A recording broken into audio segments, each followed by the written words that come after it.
Hi guys, Hilo here. Today I would like to talk about a technique that we always do when we play several notes on different strings but same fret. Sometimes we do this unconsciously, but if you are not doing this and you play guitar, just stay right here because I'm going to show you how to play with the rolling finger technique. So with all this being said, let's get started. Okay guys, so this is the thing. If every time you play more than one note on the same fret but different strings, you are getting off your fingers to put them down again, or you are barring, then I would recommend you to stop doing that and instead of that, start rolling down and up your fingers.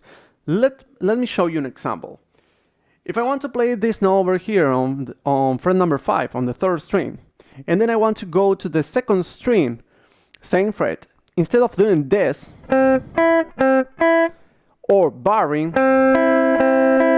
it's better that I roll this finger down like this.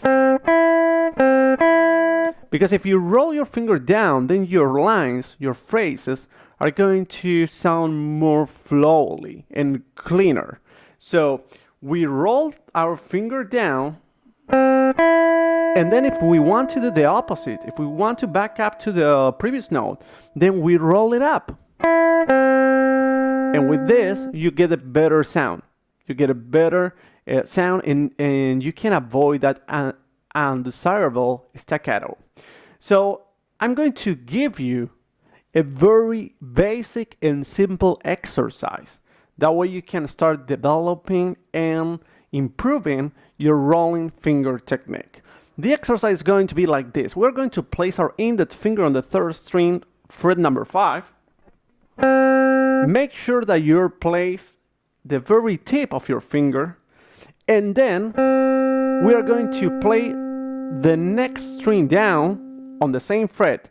So what we are going to do is to roll our finger down like this.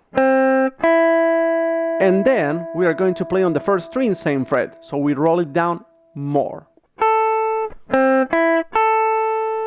And then we back up. So we play on the third string, then on the second string, then on the first string, then we back up. You can see that if I just lift my fingers and then I get them on the string again, it's going to get this interruption, and it doesn't work. I mean, it sounds it sounds tough. It doesn't sound flexible. Now, if I bar,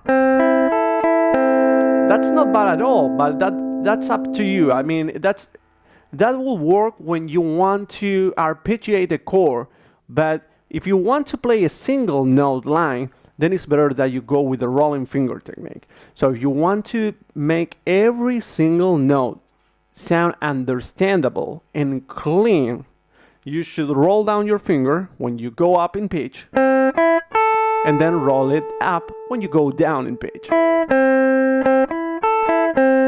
Then we are going to do the same thing with our middle finger. So we place our middle finger on the third string, fret number 6, and we start rolling it down and then up. Then we do the same thing with our ring finger. We place our ring finger on fret number 7, and we roll it down and then up.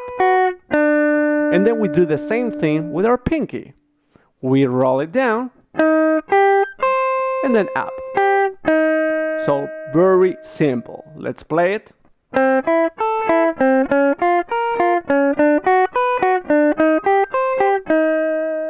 Okay, this is the first exercise. The second one is going to be a little bit tougher.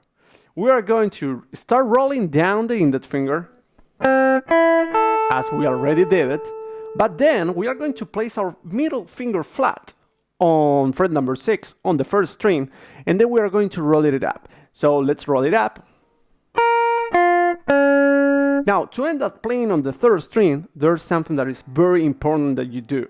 Try to place your fingertip just right below the string that you want to end up playing on. Okay, so you place your fingertip just right below the string that you want to end up playing on, and then roll it up. And then you end up playing with your fingertip in this case on the third string, fret number 6. Then we do the same thing, well, not the same thing. We roll down the ring finger on fret number 7. And then we put our pinky flat on the first string and we roll it up to end up playing on the third string. Once we complete this, so once we play this,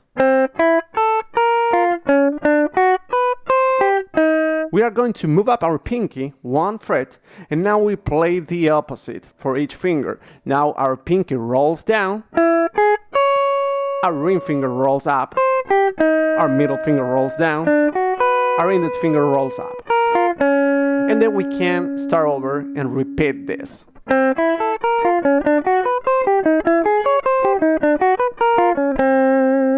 And with this, you can start working on your rolling finger technique. Now I'm going to show you how it sounds when you play any other kind of line. Let's say we are playing this very typical phrase. If I don't roll up my finger and instead of that I lift it and then I put it down again, then my line gets interrupted like this. And it sounds broken. So to make it sound flowly, I just need to roll it up. If I bar, each note is overlapping. So every note is overlapping each one, and then it doesn't sound that clean. So remember, every time you want to play a note that is on the same fret but different string, if you are going up in pitch, roll down your finger. If you are going down in pitch, roll up your finger. And just with this, you are going to get a cleaner and a flowly sound for your phrases, licks, lines, whatever, okay? Well guys, so this is the video. I hope this helps you to improve your guitar playing skills. I hope you like this content. Don't forget to follow me in all social medias. Don't forget to visit Eloy6strings.com, and if you have any questions, please leave me a comment. I will try to get back to you as soon as possible, and stay tuned because I'm going to upload more videos with exercises for you to improve this specific technique. Well, take care. Bye bye.